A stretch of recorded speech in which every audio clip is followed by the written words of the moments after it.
So there are two parts to this video. It's the introduction to Punnett squares. First we'll go through and we'll talk about the 5 steps to answering Punnett square problems, and then after that we'll go through and we'll do an example together. So the way I look at this is if you follow these 5 steps, you'll be able to answer any Punnett square problem that follows the Mendelian rules for inheritance. So what does that mean for starters? If we're talking about Mendelian rules for inheritance. Well, it means that these two terms are in play. It means we're talking about traits where there is a dominant and then there is a recessive characteristic. If that's not necessarily the case, like if we're dealing with something where it's incomplete dominance or codominance, that involves a different set of rules. But these 5 rules will allow you to answer any problem that involves normal Mendelian inheritance. So the first step, like I just mentioned, is to identify those dominant and recessive traits. And one thing that students often overlook is the value of writing down those traits. It makes it very easy for you to go back and refer to later if you have them written down somewhere.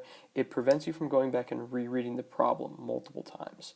So that's definitely a helpful place to start. The next thing is to identify what is called the genotype of the parents.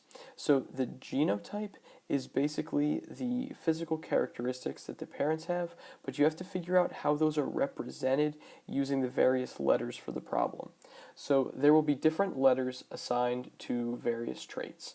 It's always going to use the first letter of the dominant trait. So for example, if we're talking about Mendel's pea plants, some of them are tall and some of them are short. Tall is dominant to short, so in that instance, your genotype for a tall individual would either be capital T if it's homozygous dominant, or capital T lowercase t if it's heterozygous.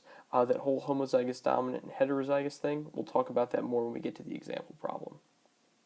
So it's interesting that in the steps to answering Punnett squares, the third step is to complete the Punnett square. So you'd think at this point that you're finished, but you're not. You're not quite done yet because you have to interpret things from that.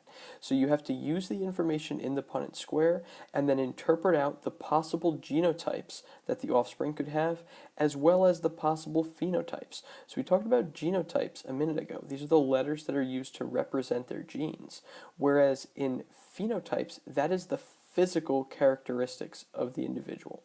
So in this case, if we're talking about one that's tall, and let's say it's heterozygous, it's one capital T, one lowercase t, and so the capital one takes over because it's dominant. The phenotype for that individual then would be that it's tall. So in this case, once you get to that point, you'll be finished going through and interpreting the Punnett square problem. So if you have these 5 rules, if you either take a screenshot of them or write them down somewhere, I'll refer to them as we go through the example problem, and it's helpful to keep these handy so you can look at them as we go through and complete one together. So if we're taking a second to look at our Punnett square problem here, all we have to do is go through and follow those steps that we were discussing earlier. So if we're looking at this one, our first step is to identify the dominant and then the recessive traits. This problem is a little bit easier. I always suggest you go through and just read the problem first to understand what it's talking about, and then after that you go through and start to answer it. So this one says, in garden peas, round seed coats, capital R, is dominant over wrinkled seed coats, lowercase r.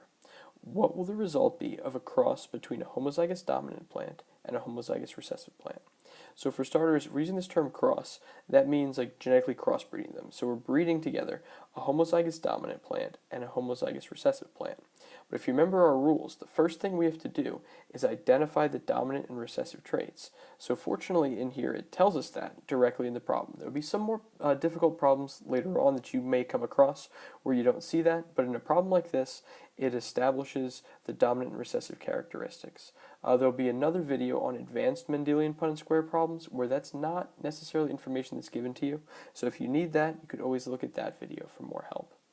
But if we're looking at this one, it says round seed coats, which is dominant over wrinkled seed coats. So I know it says it directly in the problem, but it's still helpful to write it down, so this way you have it easy to refer to later on. So our dominant trait then in this case would be round, and we are representing that with a capital R. Our recessive trait is wrinkled, and we're representing that one with a lowercase r. Now, oftentimes people ask me, well, why don't we use W for wrinkled? I mean, it seems so much easier. You're going to come across problems later on that are called dihybrid cross problems, where you're dealing with two traits at the same time. You know, for example, you might be looking at mice, and some mice have long tails, some mice have short tails, and then maybe some mice have long fur and the other ones have short fur. In that case, if you're dealing with two different letters for each trait, now you've got 4 letters floating around and it become very difficult. So for problems like this, we're always going to use the capital letter of the dominant trait as, the first letter of the dominant trait and the capital version of that to represent dominant characteristics. And then we're still using that first letter of the dominant trait, but we're using the lowercase version in order to represent recessive characteristics. So the next thing says, if you're looking back at our rules for completing these problems, identify the genotypes of the parents. So if we're looking at this one in the problem, it says the first parent is homozygous dominant. So homozygous tells us that both of their alleles are the same. So prefix homo means same. Dominant tells us that they are both the capital R. So our first parent genotype would be capital R, capital R. So our second parent genotype says that it's homozygous recessive. We're looking at this one, homozygous recessive. So again, homozygous tells us they're the same. Prefix homo is same. Recessive tells us that they're both lowercase r's. So hopefully now you can see the value in going through and writing these things down. Taking the time to do that earlier is going to make the rest of the steps of this problem a little bit easier. So the next thing to do is to complete the Punnett square if you're going through your directions. So I always take the first characteristic, whatever it is, and I write that one on the top. I write the second one down the side. It doesn't really matter, like you could invert that and it wouldn't be wrong. I just think the more routine you can develop when you're doing these problems, the easier that makes it. So we'll write our 2 capital R's at the top, the 2 lowercase r's down the side, and then you've got to combine these together. So if we think about where they would intersect, we'd have a capital R and a lowercase r intersecting in this box. Same thing actually in that one. And actually, if you're looking at these, they all end up being the same. They're all a capital R and a lowercase r in every single box. Now, I don't want you to think that this always happens.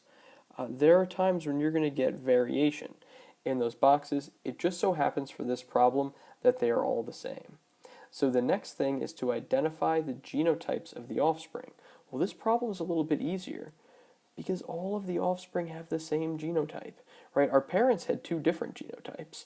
Our offspring actually have a genotype that doesn't match up with either parent. They're a combination of both the parents, but their genotype is capital R, lowercase r.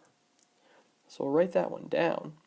And then the last step is to figure out the offspring phenotype, which are the physical characteristics of that individual.